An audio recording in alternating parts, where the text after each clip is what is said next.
Hey guys, my name is Megan Young, and as some of you know, I've decided to create my own YouTube channel. Now, before I get to the purpose of this channel, let me provide you with some disclaimers. I go on tangents, I tend to forget time to time what I have or have not said, so if I reiterate myself, it's because I forgot I already stated something. Now, if I sound drunk, it's due to medication and maybe the fact that I'm a little tired, and that's a story for another video. But you can tell I have bags that are permanent. It's too bad they're not looking for a bag model. I could totally do that. Well, that's what my handy dandy coffee is for. It's to keep me awake. It's 2:57 a.m. So here I am doing this. Now, if you see that in the background, my computer in the lamp, it's because I had to find the brightest lamp in the house to help provide you with the color you are seeing now. It's a decent video, but it's not the best, and the reflection is helping that out, so I had to leave the blinds open. I apologize. If you hear country music, get over it. It's helping me think. Also, I am a member of the X-Men, so ask me what my superpower is later. Okay? So, now let me get to the purpose. Oh, by the way, before I forget, these videos are raw, so if I fuck up, you get to watch them a million times over. I don't care if I fuck up. If I fuck up, I fuck up. And you will get to enjoy it, and I will get to enjoy it. If you leave comments about it, that's awesome. Now, the purpose of the video is in regards to epilepsy, and what I would like to do with that topic is provide more information and more awareness to my friends, my family, the general population, or to anyone who is just new to epilepsy and or seizures. And the reason I say and or I will get to later, but right now, when I say I would like to provide more information and awareness to people who are new to epilepsy and or seizures, it's either because they are new to the word, they're new to being diagnosed with epilepsy, they are new to experiencing seizures, and or they just want to know more information. Also, for people that already have epilepsy and or seizures, maybe this will give you a chance to relate to someone other than WebMD or your neurologist. Because I see a lot of chat rooms, a lot of forums, but I don't see a lot of videos of people talking about it. So let me go ahead and get into the definition of epilepsy. Epilepsy is a seizure disorder that is typically characterized by too much electrical activity going on in our brain. It can happen anywhere. So pretend you're watching Deep Blue Sea if you've seen that movie. Now, think about the scene where the doctors are looking at the monitor of the chemically altered shark's brain, and they're waiting for all the neurons to fire and show electrical signals and everything. So they see that they're firing and the electrical signals are going off, and they're super excited, saying, "Hey, yes, we could cure Alzheimer's." Well, for us, that is a seizure. Too much electricity is a seizure. Now, the chemical explanation, or the chemical and clinical explanation for this is that our brain produces many different chemicals, and the one that we need to keep our brain in a homeostasis state is GABA.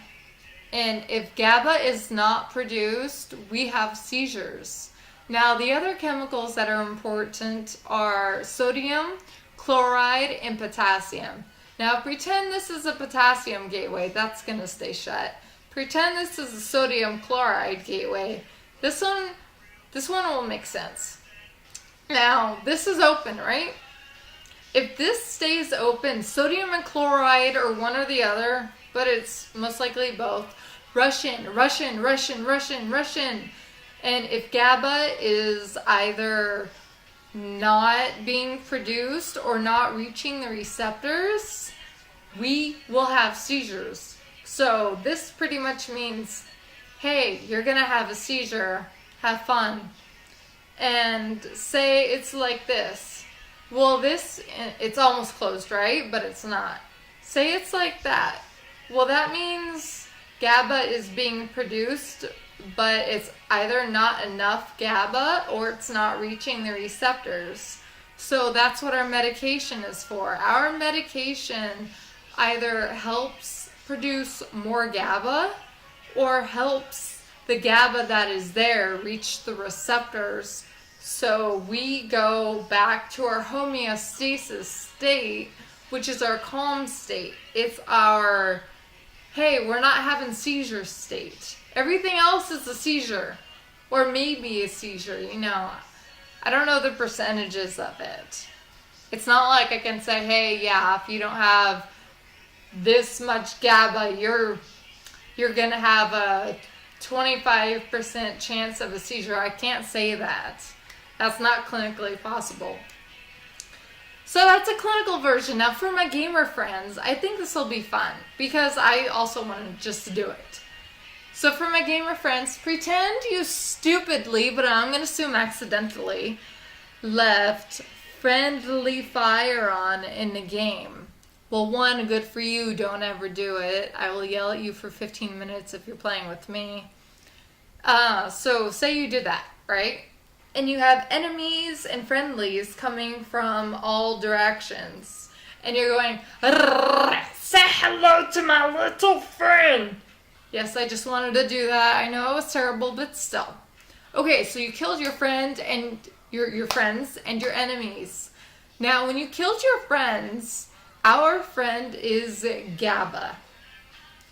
So, like I said, when we don't have GABA, we have a seizure. So, you know, you kind of just killed it. And when our brain is lacking that chemical, that is our brain saying, you know, we kind of love you and we like what we do for you.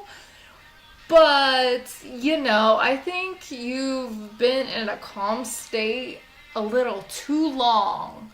So here, enjoy some electricity. It's like giving your friend a bullet on friendly fire. It's like, good for you. Now where are your friends? What if there's another enemy? You don't have anyone to help you out. So there you go, gamer friends. Now, I believe I said earlier seizures and epilepsy and or seizures. That was the order, correct? I think I'm correct. I believe I'm correct. Yeah. So the reason I said that is because epilepsy and seizures are two different things.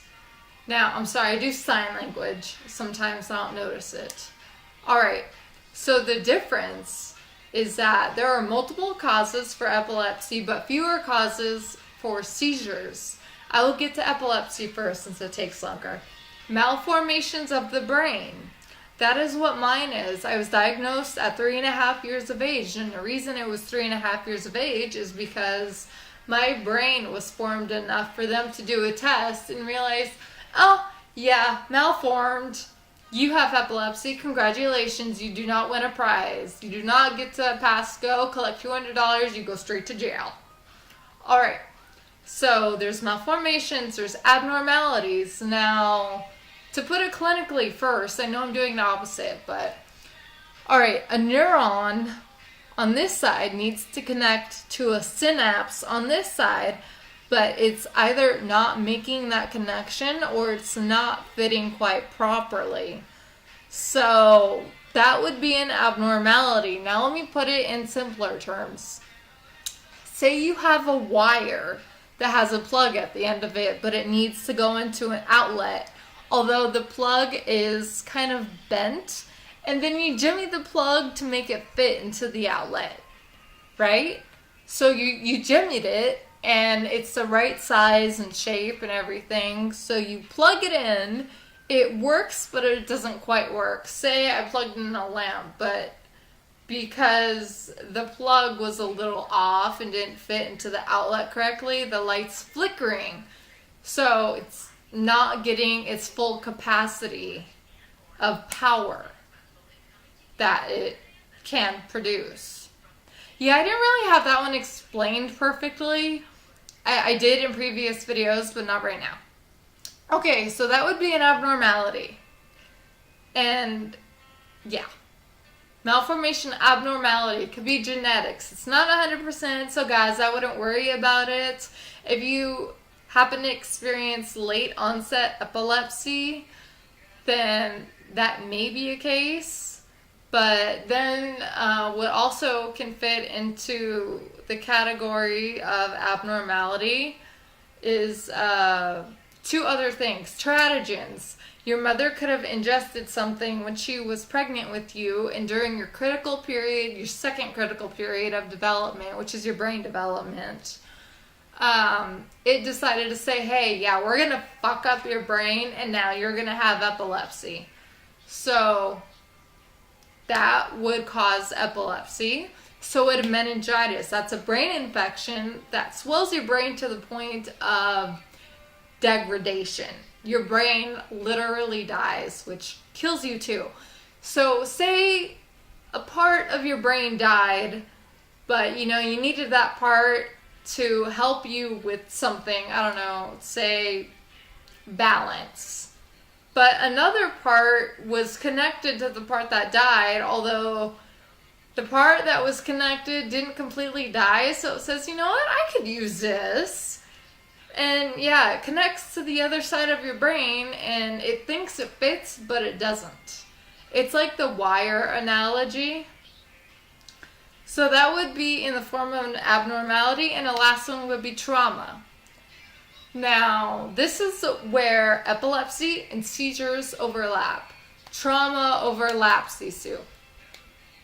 So, say you hit your head when you were really young, 5 years old.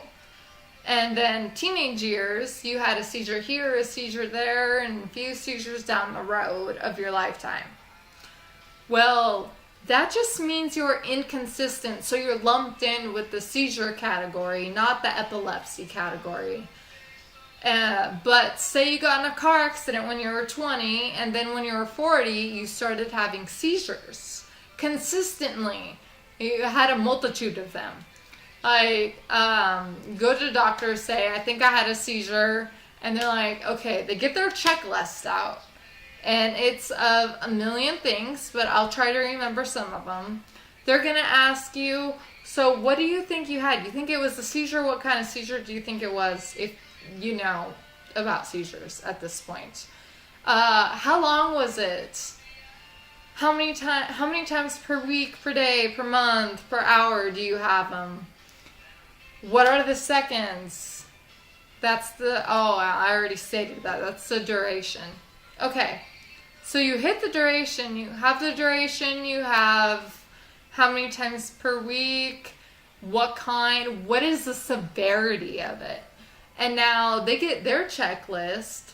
They do a bunch of tests on you, MRI, fMRI, CT scan, PET scan, blood work. That's sort of a different one, though, in the category. And then they go to the DSM-5 book, and they say, okay, checks.